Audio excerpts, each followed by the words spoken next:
नमस्कार साथियों, स्वागत है आप सभी का एक बार फिर से ओम गुरुकुल एकेडमी के इस ऑनलाइन प्लेटफॉर्म पर, जहां मैं पवन सिंह आप सभी का एक बार फिर से हार्दिक स्वागत करता हूं।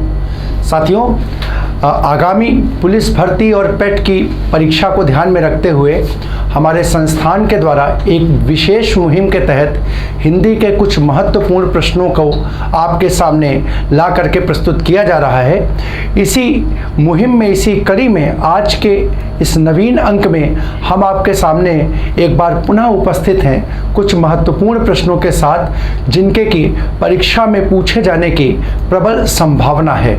तो साथियों, आइए उन प्रश्नों के साथ हम अपने आज के संवाद के कार्यक्रम को प्रारंभ करें। उससे पहले एक परोपकार के हितार्थ जो मुहिम विभिन्न संस्थाओं के द्वारा चलाई जा रही है, लेखपाल डीवीआर स्किप अभियान, उसके तहत मैं एक बार पुनः अपने उन सभी छात्रों से, अपने मित्रों से ये निवेदन करता हूँ कि यदि वह पूर्व में किसी न किसी केंद्रीय अथवा राज्य स्तर की सरकारी सेवाओं में या सरकारी नौकरियों में अपनी सेवाएं प्रदान कर रहे हैं, तो वह इस लेखपाल के अभियान में या डीवीआर स्किप अभियान को छोड़ करके इस हमारी जो मुहिम है, इस मुहिम को सफल बनाने में अपना योगदान प्रदान करें। साथियों, आपके द्वारा छोटा सा ये कार्य किसी एक बेरोजगार को नौकरी दिलाने में सहायक सिद्ध होगा और उसके माध्यम से उसके घर में भी खुशियों के दीपक जल सकेंगे। तो आइए साथियों, इस उम्मीद के साथ कि आप हमारे इस अभियान में सहभागी बनकर इस अभियान को सफल बनाने में अपना सहयोग प्रदान करेंगे, हम अपने आज के संवाद के कार्यक्रम को यहीं से आगे बढ़ाते हैं और देखते हैं अपनी आज की चर्चा का पहला प्रश्न। तो साथियों, जैसा कि आप देख रहे हैं कि हम लोग अपनी चर्चा को करते करते आज हम लोग 54वें अंक पर पहुंच गए हैं। ठीक है, तो इसका मतलब साथियों देखिए, कहते हैं ना कि बूंद बूंद से सागर का निर्माण होता है, बूंद बूंद से घड़ा भर जाता है। तो देखिए, हम लोग नित्य प्रति, जैसा कि मैंने आपको क्लास को प्रारंभ, जब हमारा सेशन शुरू हुआ था तभी हमने आपसे कहा था कि आपसे ज़्यादा नहीं, मैं आपसे बस दिन का आपका 45 मिनट का समय मांग रहा हूँ। 45 मिनट के समय को अगर आप देखें तो नित्य प्रति 45 मिनट के समय से आज हम लोग 25 क्वेश्चंस को करते करते लगभग 1000 से ऊपर क्वेश्चंस को कर चुके हैं। और साथियों, विश्वास मानिए, अगर ये 1000 क्वेश्चंस आपने सिर्फ यही 1000 क्वेश्चंस को अगर देख लिया है तो पेपर में आप देखेंगे कि इनमें से ही आपको कहीं ना कहीं प्रश्न मिल जाएगा। पूरी संभावना है कि इन प्रश्नों में से प्रश्न बाहर ना जाए। तो मैं आपसे कह रहा हूं कि देखिए, थोड़ा थोड़ा समय दे करके भी आप किस तरीके से अपने पूरे सब्जेक्ट को तैयार करके ले गए। ठीक है, तो आइए अपने आज के प्रश्नों के साथ अपनी चर्चा को प्रारंभ करते हैं और देखते हैं अपनी आज की चर्चा का पहला प्रश्न। तो साथियों, हमारा पहला प्रश्न उपसर्ग से है और यहाँ पर कह रहा है, गैर उपसर्ग का अर्थ क्या होता है? गैर उपसर्ग का अर्थ क्या होता है? ऑप्शन ए सहित, बी निषेध, सी श्रेष्ठ और डी इनमें से कोई नहीं। तो यहाँ पर क्या होता है? तो यहाँ पर गैर का अर्थ होता है बी निषेध, बी निषेध। अब एग्जाम्पल के माध्यम से देखिए, जैसे हम क्या कहेंगे, जैसे हम कहेंगे गैर, एक शब्द हम क्या सामान्यतः हम इस शब्द का प्रयोग करते हैं, गैर कानूनी, गैर कानूनी। तो इसका मतलब क्या हुआ? इसका मतलब हुआ जो कानूनी नहीं है, जो कानूनी नहीं है।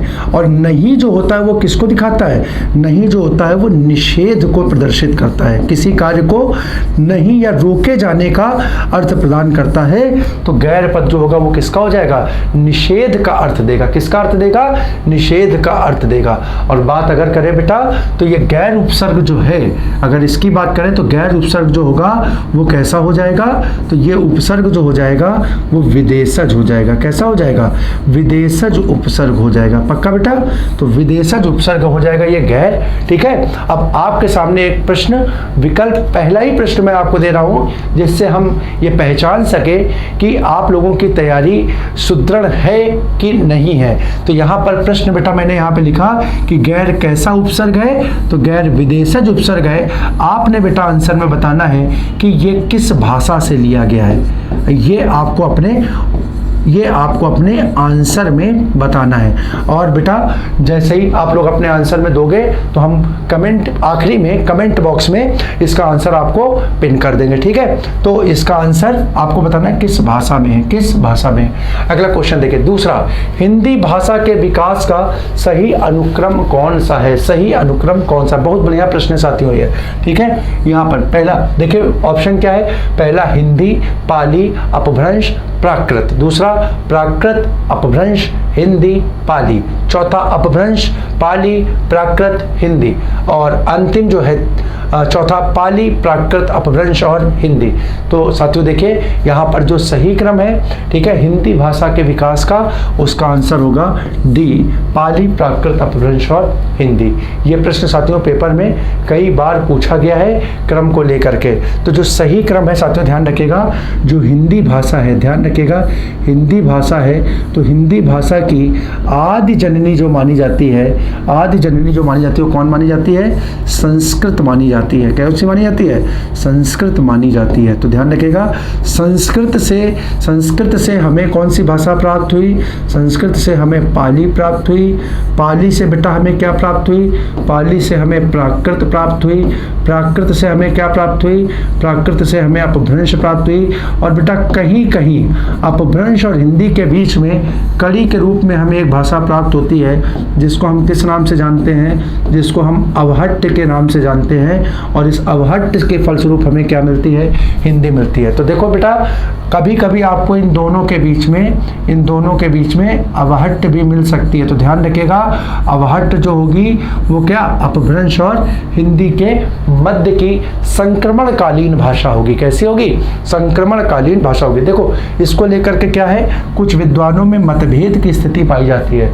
कुछ लोग कहते हैं कि अवहट्ट जो है वो भाषा का एक स्वतंत्र रूप है, भाषा का एक स्वतंत्र रूप है, जबकि कुछ विद्वानों का कहना है कि अवहट्ट जो है वो स्वतंत्र ना होकर के वो अपभ्रंश का ही एक भाग है, अपभ्रंश की ही एक शाखा है। तो इसको अलग से ना पढ़ करके इसको अपभ्रंश के अंतर्गत ही उन्होंने बता दिया है, अपभ्रंश का ही भाग बता दिया है। ठीक है, तो इस प्रकार से ध्यान रखिएगा।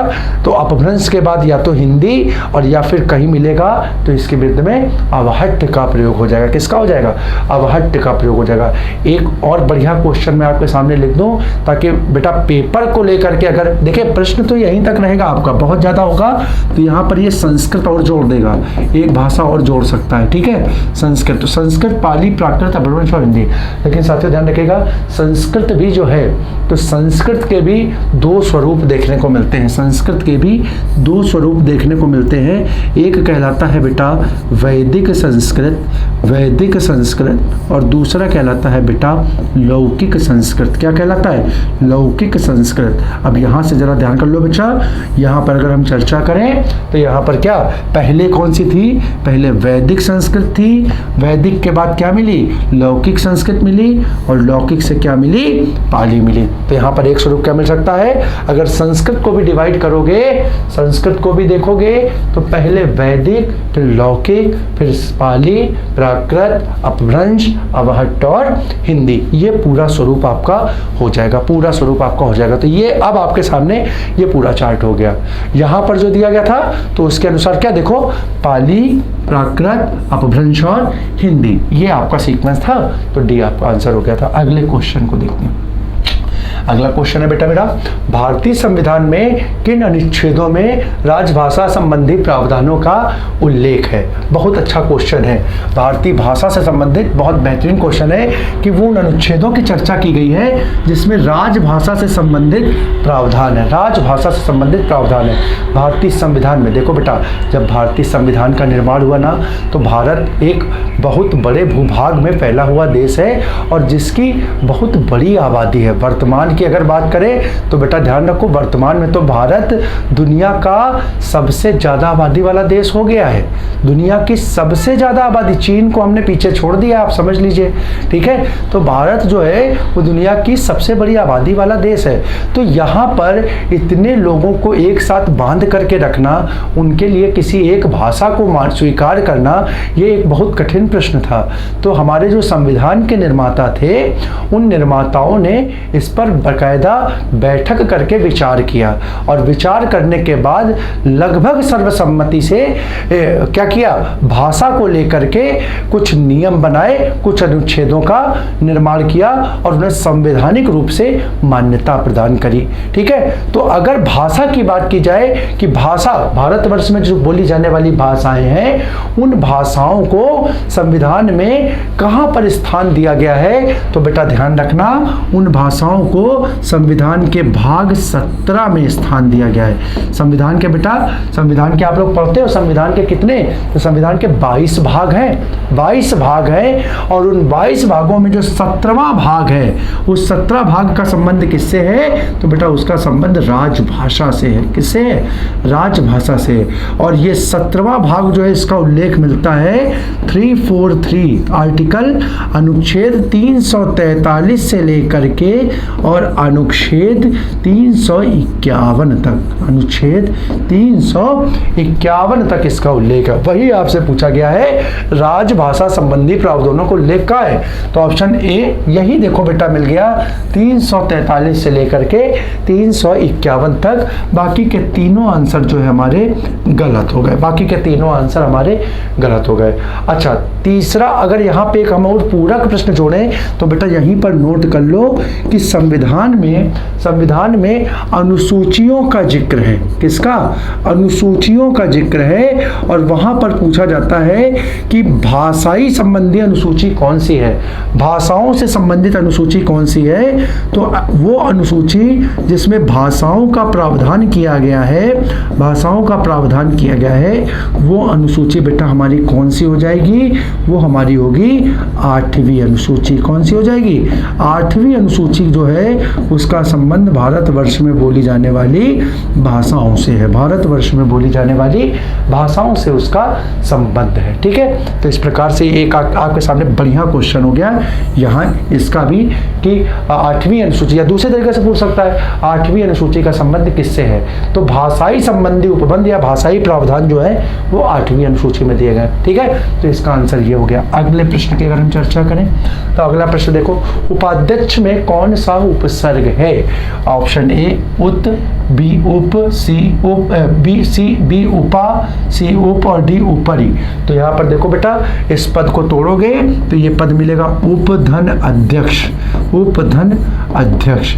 और बात करोगे ना बेटा तो यहाँ पर संधि कौन सी हो जाएगी, तो यहाँ पर देखो, यहाँ पर मिला आ और यहाँ पर दूसरे पद के प्रारंभ में मिला आ, और दोनों पदों को मिला दो तो दोनों समान स्वर हैं और समान स्वरों का मेल जो है वो आ में परिवर्तित होता है। और ये संधि जो कहलाती है वो क्या कहलाती है, दीर्घ संधि कहलाती है। क्या कहलाती है, दीर्घ संधि कहलाती है। तो बेटा यहाँ ध्यान रखना, यहाँ पर उपसर्ग क्या हो जाएगा, तो पूर्व में प्रयुक्त शब्दांश जो होता है वो उपसर्ग कहलाता है और वो क्या मिल रहा है, उप मिल रहा है। तो इसका आंसर हो जाएगा ऑप्शन थर्ड हो जाएगा इसका आंसर। अगला क्वेश्चन देखो, अगला क्वेश्चन क्या कह रहा है, तद्भव शब्द का आपने चयन करना है, तद्भव शब्द का चयन करना है। अब तद्भव क्या हो सकता है, तो ए कटुक, बी कपूर, सी कृष्ण, डी कर्म।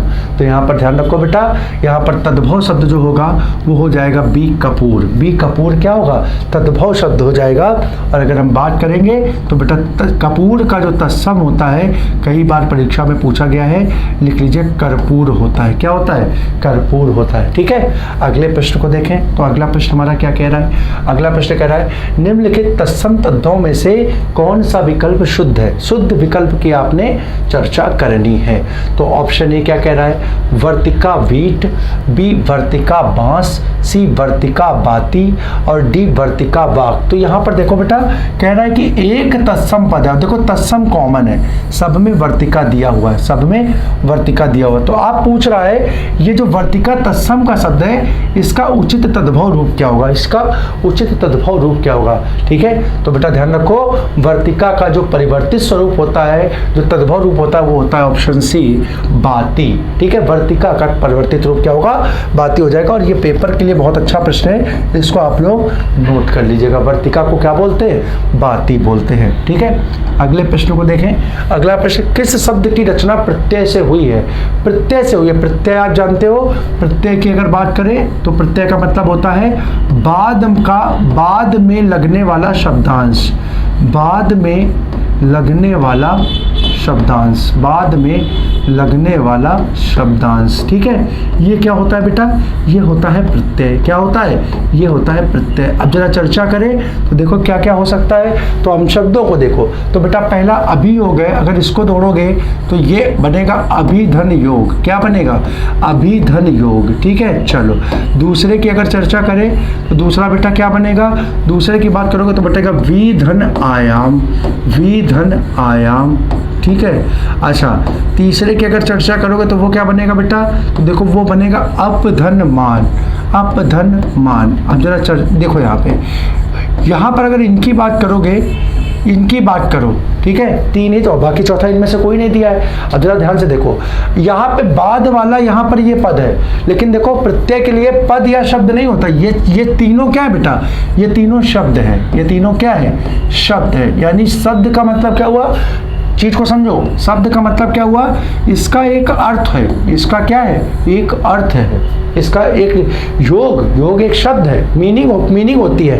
आयाम एक शब्द है, इसकी मीनिंग होती है। अंग्रेजी में इसको डायमेंशन बोलते हैं, डायमेंशन बोलते हैं। मान एक पद है, इसका अर्थ होता है प्रतिष्ठा, सम्मान। ठीक है, ये इसका अर्थ हो गया।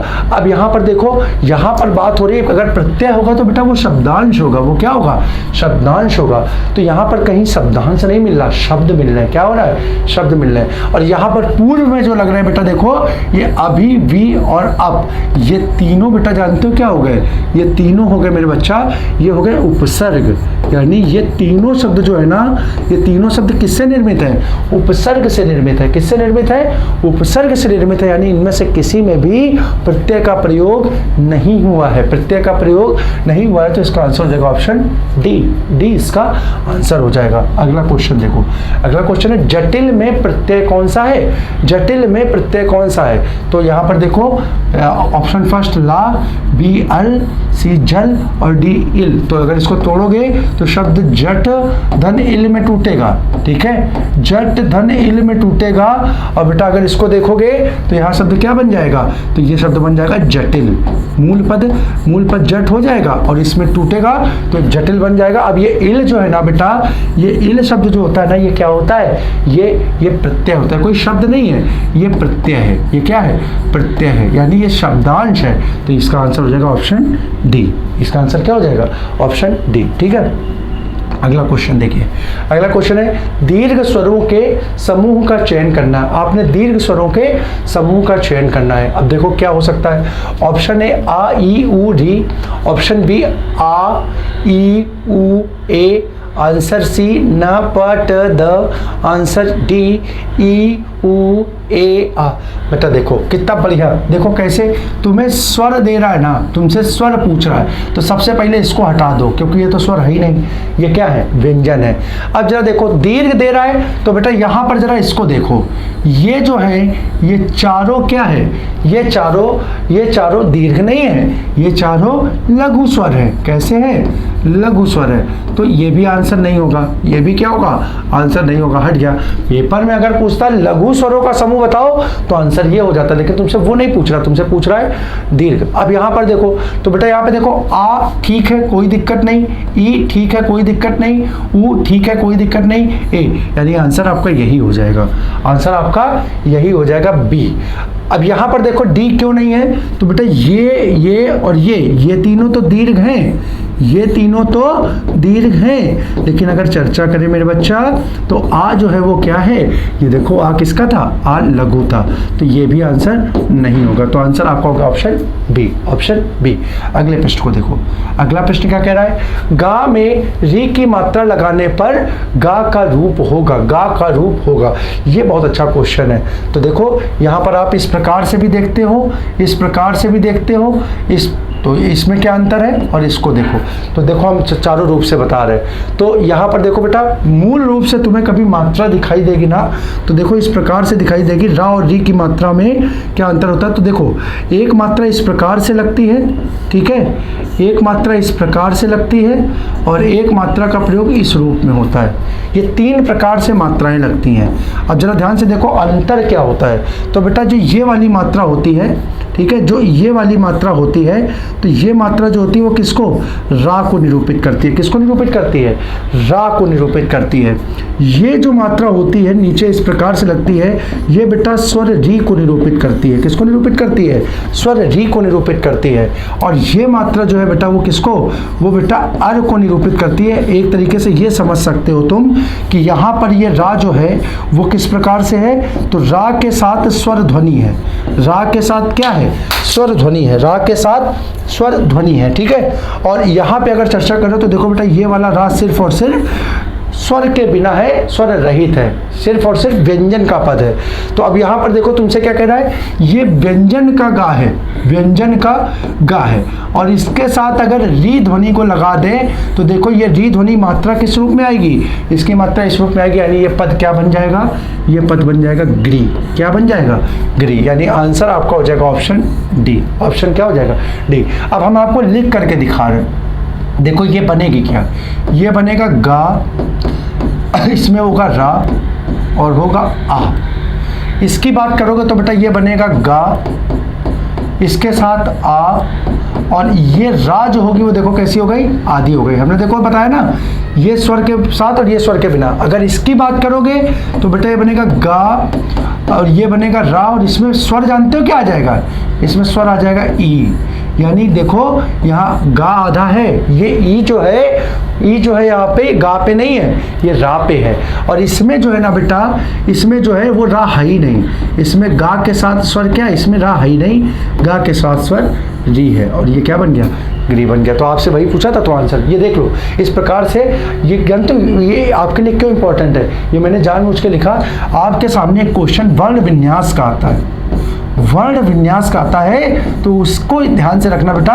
वर्ण विन्यास में तोड़ा कैसे जाता है, तो वो ध्यान रखना कि इस प्रकार से इसको विच्छेद करते हैं, इस प्रकार से इसको तोड़ते हैं। अगला क्वेश्चन देखो, अगला क्वेश्चन क्या है, निम्न विकल्पों में से किसी एक की वर्तनी शुद्ध है, उस शुद्ध का चयन करना चाहिए, शुद्ध का चयन करना। तो वर्तनी क्या है, यहाँ पर सीधे सीधे वाक्य ही कर लो, ठीक है। एक वाक्य शुद्ध है, एक वाक्य शुद्ध है, चयन करना है उस शुद्ध वाक्य का। तो आप इस 4 वाक्यों को पढ़िए, और तब तक मैं क्या कहता हूँ 5 मिनट में इसका आंसर आपको देता हूँ, ठीक है।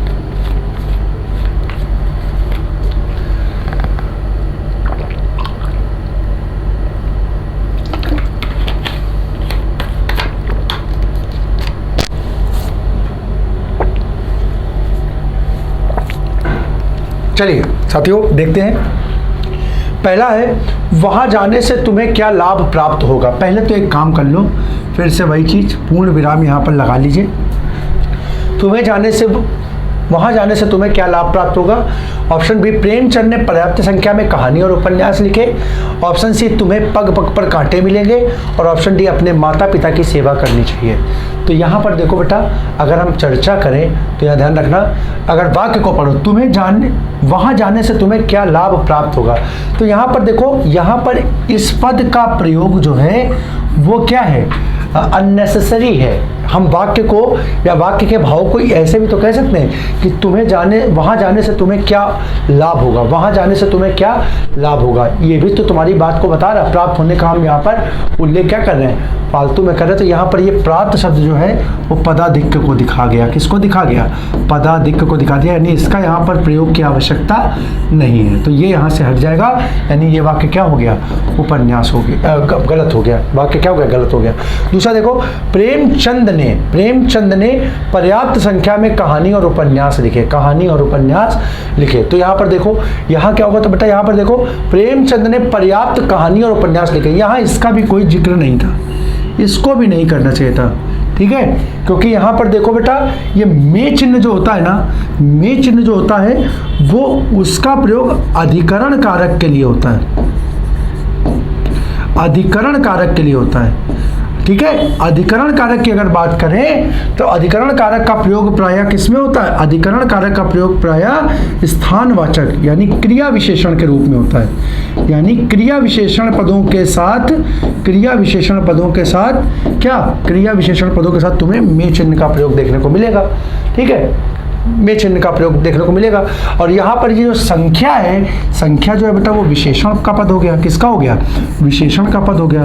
तो विशेषण के पद के साथ प्रायः में का प्रयोग नहीं होता है, ठीक है, विशेषण के साथ प्रायः में का प्रयोग नहीं होता है। और अगर उसको छोड़ भी दें तो सीधे देखो कि हमारा भाव जो है हमें इतने से मिल रहा है, और हम लोग यही तो बोलते हैं प्रेमचंद ने पर्याप्त कहानी और उपन्यास लिखे, कभी बोलते हैं पर्याप्त संख्या में नहीं, पर्याप्त का मतलब ही है वो संख्या को निरूपित करेगा, संख्या को, क्योंकि ये लिख रहा है कहानी और उपन्यास लिखे, तो यहाँ पर इसकी कोई आवश्यकता नहीं है। अच्छा, सी देखो, तुम्हें पग पग पर कांटे मिलेंगे, इसमें क्या कुछ पदाधिक के दिखा रहा है, नहीं, यहाँ पर तुम्हें नहीं दिख रहा, तुम्हें पग पग पर कांटे मिलेंगे। यहाँ पर कोई भी शब्द देखो, अगर हम बोले यहाँ पर हटा दो, तुम्हें पग पग कांटे मिलेंगे तो भी गलत हो जाएगा। हम अगर यहाँ कांटे हटा दे तो तुम्हें पग पग पर मिलेंगे तो भी देखो वाक्य पूरा नहीं हो रहा, वाक्य पूरा क्या मिलेंगे ये नहीं पूरा हो रहा। और यहाँ पर अगर ये तुम्हें पग पर कांटे मिलेंगे तो ये भी बात नहीं, पग पग एक साथ आता है, पग पग एक साथ आता है। तो बेटा इस वाक्य में प्रायः अशुद्धि नहीं दिख रही है। एक वाक्य और देख लेते हैं और फिर हम अपने उत्तर को देख लेंगे। तो डी क्या कह रहा है, अपने माता पिता की सेवा करनी चाहिए।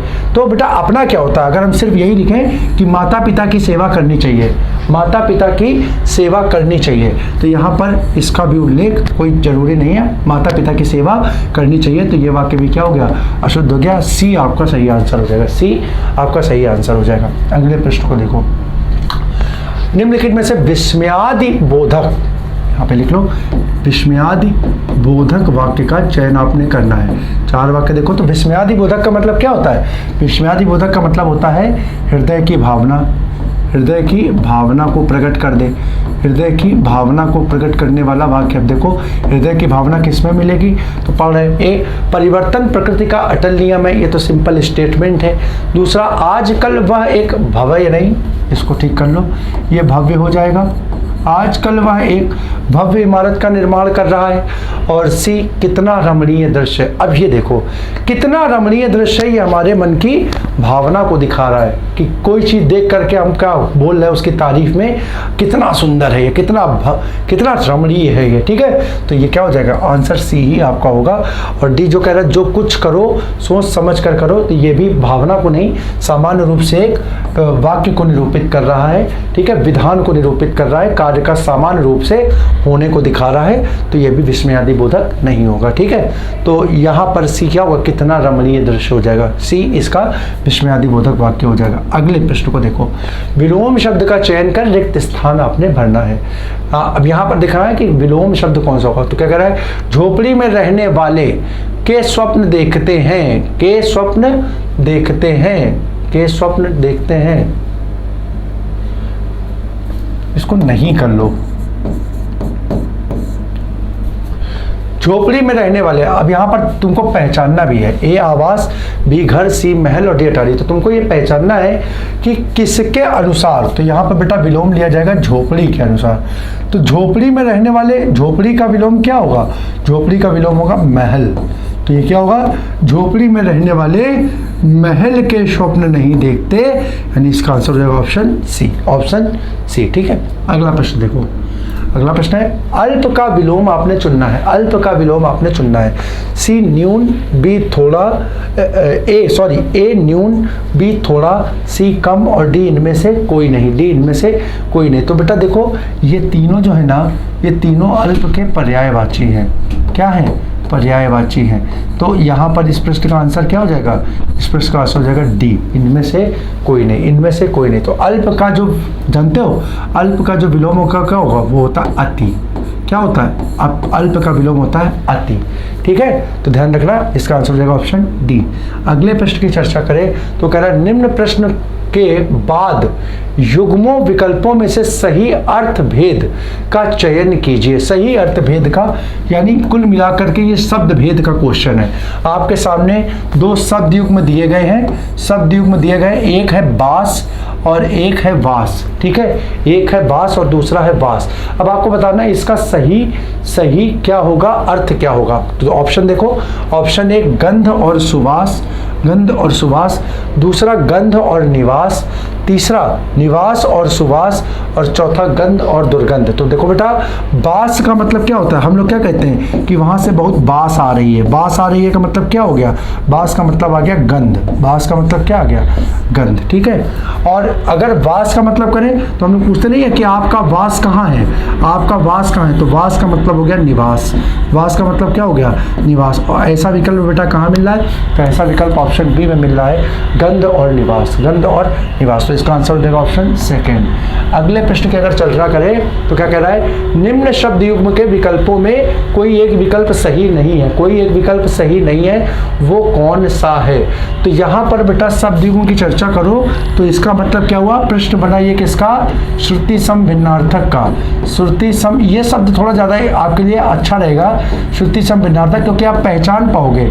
देखो पहचान पाते हो तो इसी कारण इस शब्द का प्रयोग नहीं करता, इसका प्रयोग नहीं करता, वो किसको लिख देता है, इसी को लिख देता है शब्द युग्म। क्या लिख देता है, शब्द युग्म। तो यहाँ पर देखो तुमसे वास्तव में प्रश्न इसी का है, श्रुति सम भिन्नार्थक का, जो सुनने में समान है। देखो सुनने में समान है, वो क्या है बेटा, आप वहाँ तुमसे पूछ रहा है सुनने में समान कौन सा नहीं है जिसका अर्थ भिन्न भिन्न हो, सुनने में समान कौन सा नहीं है, श्रुति सम भिन्नार्थक का पद कौन सा नहीं है। तो देखो यहाँ भट्ट और भट्ट लगभग एक जैसा है, प्रथा और प्रथा एक जैसा है, पवन पावन है। अब ये प्राप्त और पाना, ये देखो दोनों अलग है, प्राप्त और पाना सुनने में कहीं जैसे लग रहा है, नहीं लग रहा, तो आंसर इसका ये हो जाएगा डी। आंसर इसका क्या हो जाएगा, डी। अब अगर बात करें तो यहाँ पे बेटा देख लो, ये भट्ट, इसकी मीनिंग लिख लो। भट्ट का मतलब होता है योद्धा और भट्ट का मतलब होता है विद्वान, भट्ट का मतलब होता है विद्वान। प्रथा, प्रथा का मतलब होता है जिसको हम लोग क्या बोलते हैं, कल्चर। ठीक है, कल्चर को हम लोग क्या बोल सकते हैं, वो क्या बोल सकते हैं, संस्कृति। ठीक है, संस्कृति।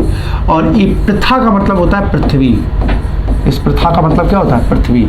इसी प्रकार से पवन का मीनिंग लिख लो, सभी जानते हो, हवा। और पावन का मतलब होता है बेटा पवित्र, पावन का मतलब क्या होता है, पवित्र। ठीक है, तो ये आपके आंसर हो जाएगा, ये आपके, ठीक है, इसका, और ऑप्शन डी हो जाएगा इसके अर्थ के साथ, ऑप्शन डी इसका आंसर हो जाएगा। अगला क्वेश्चन देखो, 17वां रिपीटेड क्वेश्चन है, बहुत दिन बाद इस प्रश्न के साथ आया है, आपके रिवीजन के लिए आए हैं। सिर्फ सर्वनाम के कितने वेद होते हैं, तो ऑप्शन ए 4, बी 6, सी 5 और डी 3। तो आंसर आप सभी को मालूम है, बी 4। आपने मन में रिवाइज कर लीजिए कि वो 6 वेद कौन कौन से हैं, उन 6 के नाम आपको स्पष्ट होने चाहिए। निम्न में से कौन सा शब्द व्यंजन संधि का उदाहरण है, व्यंजन संधि का उदाहरण है। तो ऑप्शन ए निस्तेज, बी संवाद, सी निरर्थक और डी कनकटा। तो यहाँ पर देखो बेटा आंसर हो जाएगा ऑप्शन बी संवाद। अब कैसे, तो देख लो, यहाँ पर इस पद को तोड़ोगे तो ये बनेगा निधन तेज, निधन तेज। इस पद को तोड़ोगे तो इसमें बनेगा समधनवाद, समधनवाद, समधनवाद। इसको तोड़ोगे तो बनेगा निधन अर्थक, निधन अर्थक। और इसको तोड़ोगे तो बटेगा कर्ण धन कटा, कर्ण धन कटा। ठीक है, कर्ण धन कटा। ठीक है, कटा। आज जरा देखो यहाँ पर बेटा, देखो ये विसर्ग हो गया, ये विसर्ग हो गया, तो ये दोनों तो खट गए, विसर्ग संधि हो गई। ये दोनों क्या हो गए, विसर्ग संधि हो गई।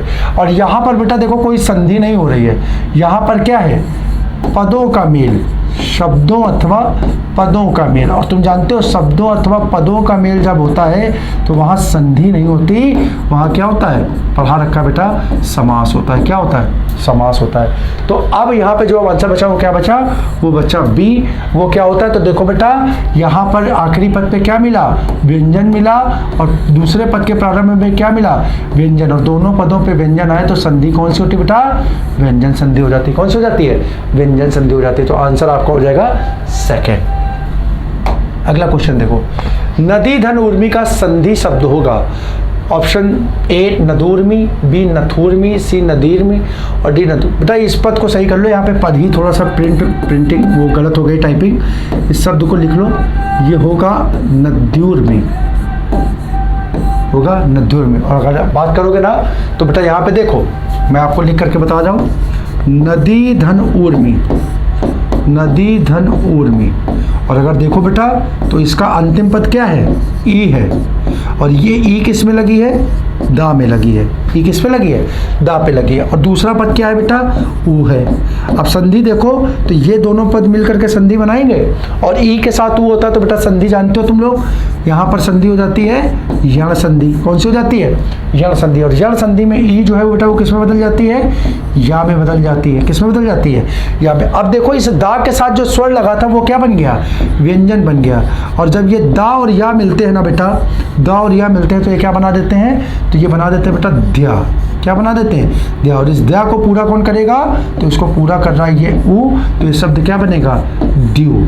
और यही देखो यहाँ पर ये हो गया है द्यू। तो यार आंसर आपको हो गया ऑप्शन डी। क्या हो गया, ऑप्शन डी। अगले प्रश्न की चर्चा करो।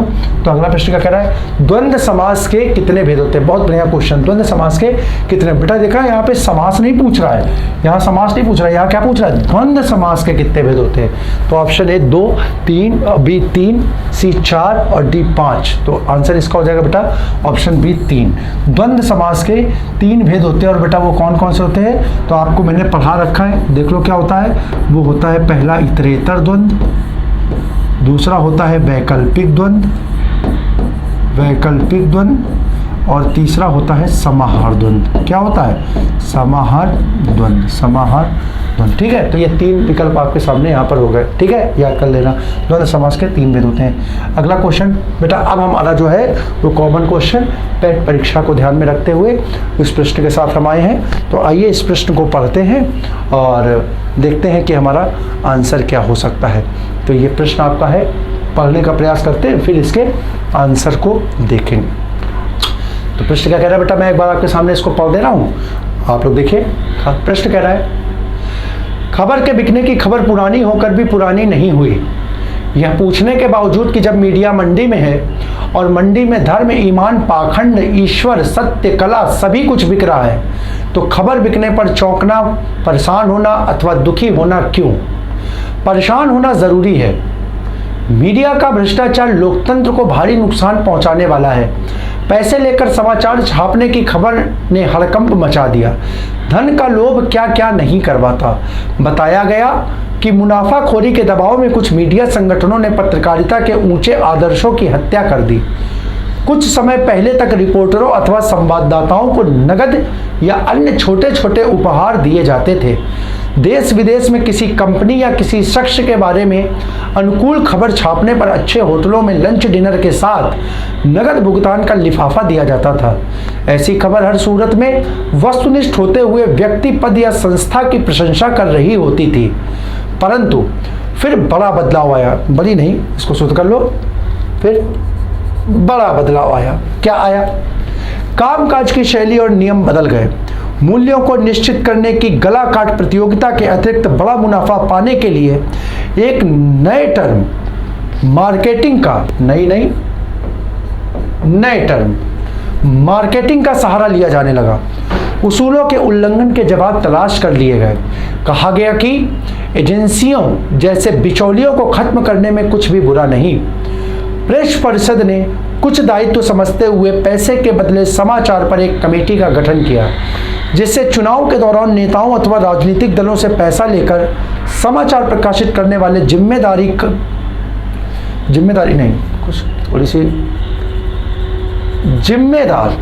जिम्मेदार कारकों को कटघरे में खड़ा किया जा सके। परंतु कारपोरेट मीडिया की दृश्य अदृश्य शक्ति के सामने ऐसा ना हो सका।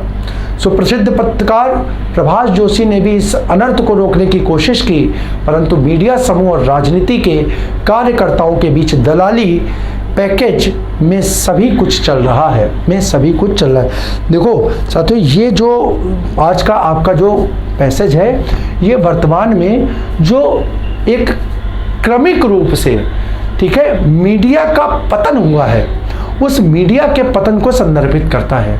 ठीक है साथियों, इसमें कोई अतिशयोक्ति नहीं है। पैसेज के संदर्भ में ही अगर हम छोड़ दें और वर्तमान परिप्रेक्ष्य में बात करें तो जो प्रेस स्वतंत्रता सूचकांक जारी किया जाता है वैश्विक स्तर पर सभी देशों के, उस प्रेस स्वतंत्रता सूचकांक में आप भारत की रेटिंग देखेंगे कि पिछले 5, 7, 8, 10 सालों में वो रेटिंग लगातार गिरती जा रही है।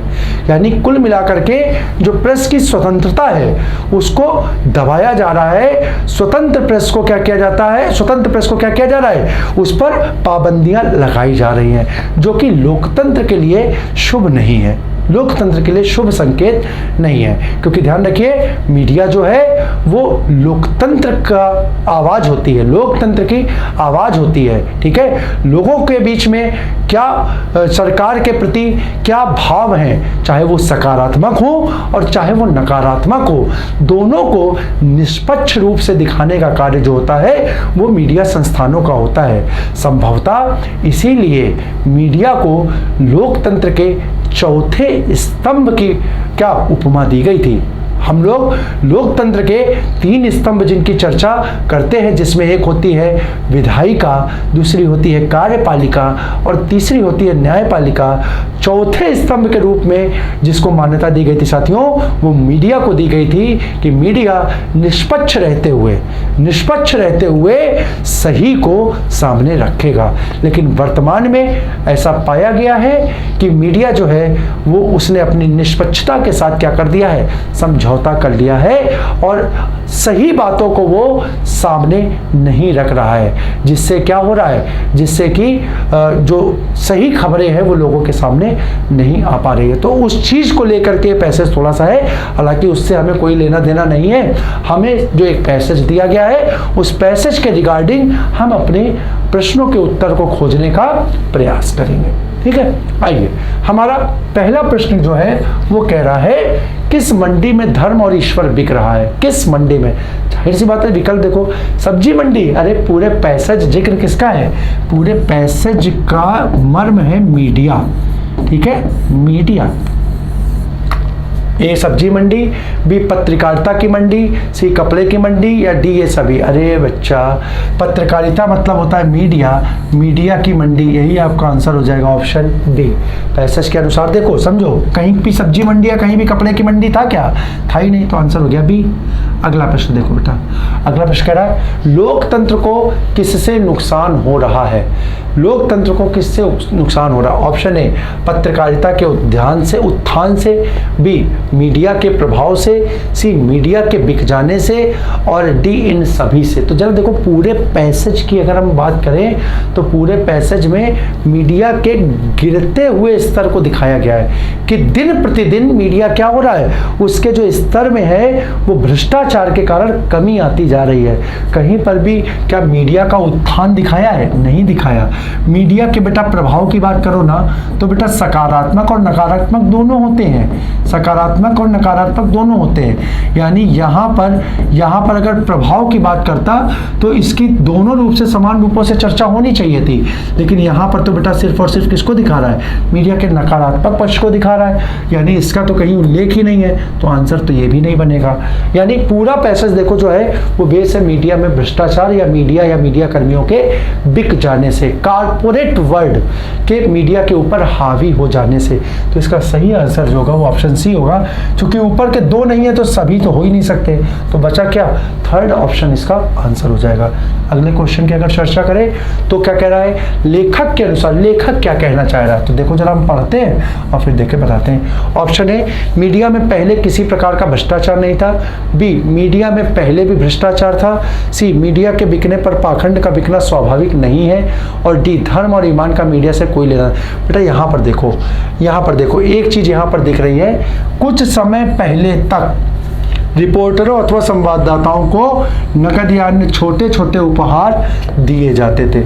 यानी भ्रष्टाचार तो पहले भी था, हमने क्या कहा, अभी की बात नहीं है, क्रमिक रूप से इसमें पतन हो रहा है। लेकिन पहले जो था वो क्या था, एक सीमित स्तर पे था। वो क्या हो सकता था, अरे भैया मेरी खबर छाप देना, थोड़ा सा हमको भी एक बाइट दे देना, थोड़ा सा हमारी भी पेपर में छवि आ जाएगी। तो उसके लिए कहते ठीक है भैया साथ देंगे, हमारा क्या फ़ायदा होगा, अरे कुछ नकदी हम आपको एक ट्रिप दे देंगे, हम आपको कुछ गिफ्ट दे देंगे, गिफ्ट के माध्यम से वो पूर्ति हो जाती थी। तो उससे क्या होता था बेटा, उससे क्या होता था कि किसी व्यक्ति का व्यक्तित्व गढ़ने में सहायता मिल जाती थी, उसकी छवि को बनाने में मदद मिल जाती थी। लगातार पेपरों में छपा ना, लगातार खबरों में आया ना, तो उसकी शख्सियत बढ़ी। उसकी क्या बढ़ी, शख्सियत बढ़ी। ठीक है, अब शख्सियत बढ़ी, तो शख्सियत अगर बढ़ी तो फिर बेटा क्या, अब शख्सियत बढ़ी तो उसने उसको क्या किया, ऑब्लाइज किया कि भैया ठीक है आपने हमारा क्या किया है, सहयोग किया है, तो हम आपको उपहार स्वरूप कहीं खाना खिला दिया बढ़िया जगह पर, कहीं टिकट दे दी, डेस्टिनेशन टूर टाइप पे भेज दिया, कुछ उपहार दे दिया, बच्चों के लिए कुछ गिफ्ट दे दिए। लेकिन वर्तमान में क्या है बेटा, वर्तमान में तो मीडिया छवि गढ़ने का कारण नहीं, सच को छुपाने में ही लग गया है। और भ्रष्टाचार इस चरम सीमा पे हो गया है कि खबर को छुपाने के लिए वो छोटा मोटा उपहार नहीं बल्कि पूरा का पूरा पैकेज आता है। वही वो कह रहा है कि क्रमिक रूप से। तो यहाँ पर जो देखो, यहाँ पर जो लेखक क्या कहना चाह रहा है, वो ये कहना चाह रहा है कि ऐसा नहीं है कि मीडिया में भ्रष्टाचार था ही नहीं, नहीं था, छोटे स्तर पे था। तो इसका आंसर क्या बनेगा, ऑप्शन बी बन जाएगा, ऑप्शन बी बन जाएगा। अगला क्वेश्चन देखो, अगला क्वेश्चन कह रहा है पैसे के बदले समाचार पर कमेटी का गठन किसके द्वारा किया गया। ऑप्शन ए प्रेस परिषद, बी न्यूज चैनल, सी समाचार पत्र संगठन, या डी ये सभी। तो यहाँ पर देखो बेटा, यहाँ पर ये देखो, ये लिखा है प्रेस परिषद ने कुछ दायित्व समझते हुए पैसे के बदले समाचार पर एक कमेटी का गठन किया था। किसने किया, ऑप्शन ए प्रेस परिषद ने, सीधा सीधा आंसर मिल गया। और यहाँ पर बेटा देखो अगला क्वेश्चन जो है वो कह रहा है पैसे लेकर समाचार को प्रकाशित करने की स्थिति को रोकने की कोशिश किस पत्रकार ने की, किस पत्रकार ने की। Option A Deepak Chaurasia, B Prabhu Chawla, C Prabhash Joshi, और डी राजदीप सरदेसाई। तो देखो बेटा यहाँ पर एक नाम आपके सामने आया है, यहाँ पर देखो, यहाँ पर पत्रकार प्रभाष जोशी बहुत जाने माने पत्रकार रहे हैं, ठीक है, और निष्पक्ष पत्रकारिता में एक बहुत चर्चित नाम रहे हैं। प्रभाष जोशी ने भी इस अनर्थ को रोकने की कोशिश की। तो वो व्यक्ति कौन होगा बेटा, ऑप्शन हो जाएगा सी प्रभाष जोशी, प्रभाष जोशी। ठीक है, तो इस प्रकार से हमारे आज के जो प्रश्न है बेटा वो प्रश्न पूर्ण रूप से यहाँ पर समाप्त हुए।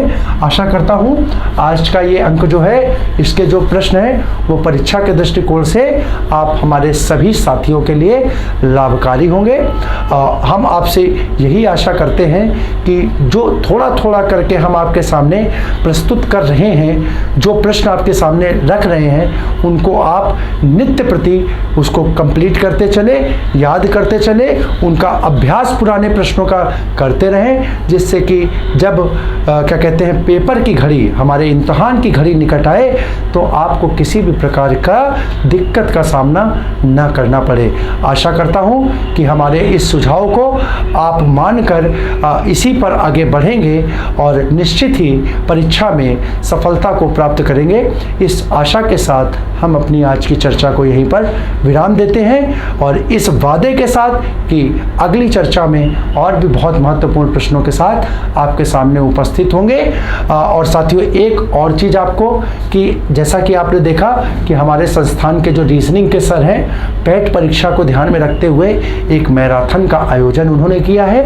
तो हम भी साथियों बहुत ही जल्दी 2-3 टर्न के आसपास आपके सामने एक पूरी की पूरी मैराथन सीरीज के सामने उपस्थित होंगे। एक विस्तृत क्लास के साथ मैं आपको 1-2 दिनों में घोषणा कर दूंगा कि किस दिन हम अपनी मैराथन क्लास के साथ उपस्थित होंगे। साथियों मैराथन क्लास जो होगी वो हमारी, उसमें हम सिर्फ और सिर्फ प्रश्नों को उत्तरों के साथ देखेंगे, यानी उसमें किसी भी प्रकार के डिस्कशन की कोई भी गुंजाइश नहीं होगी। हमारा उद्देश्य सिर्फ ये होगा कि हम उसमें कितने से कितने अधिक प्रश्नों को हल कर सकें और उस मैराथन की जो श्रृंखला होगी उसमें प्रश्नों को इस दृष्टिकोण से शामिल किया जाएगा, इस बात को ध्यान में रखते हुए शामिल किया जाएगा कि वो प्रश्न जो है आपके पेपर में आपको एज इट इज़ मिल सके। तो इस चीज़ को ध्यान में रखते हुए हम एक मैराथन के साथ, और उम्मीद करेंगे कि पैट के पेपर को ध्यान में रखते हुए हम 2-3 मैराथनों का आयोजन आपके लिए कर दें, जिससे कि नंबर ऑफ क्वेश्चंस की जो क्वांटिटी है वो आपके पास पहुंच जाए, उन प्रश्नों का आप रिवीजन कर सकें, जिससे कि आपका पैट का पेपर भी जो है वो हिंदी का पेपर आप बढ़िया से कर पाएँ। ठीक है, तो साथियों इसी दिशा में आगे बढ़ते हुए हम कुछ दिनों में आपके सामने उन सीरीज़ को लेकर के उपस्थित होंगे। तो यहीं से आज की हम अपनी चर्चा को विराम देते हैं। मेरे सभी साथियों को जय हिंद।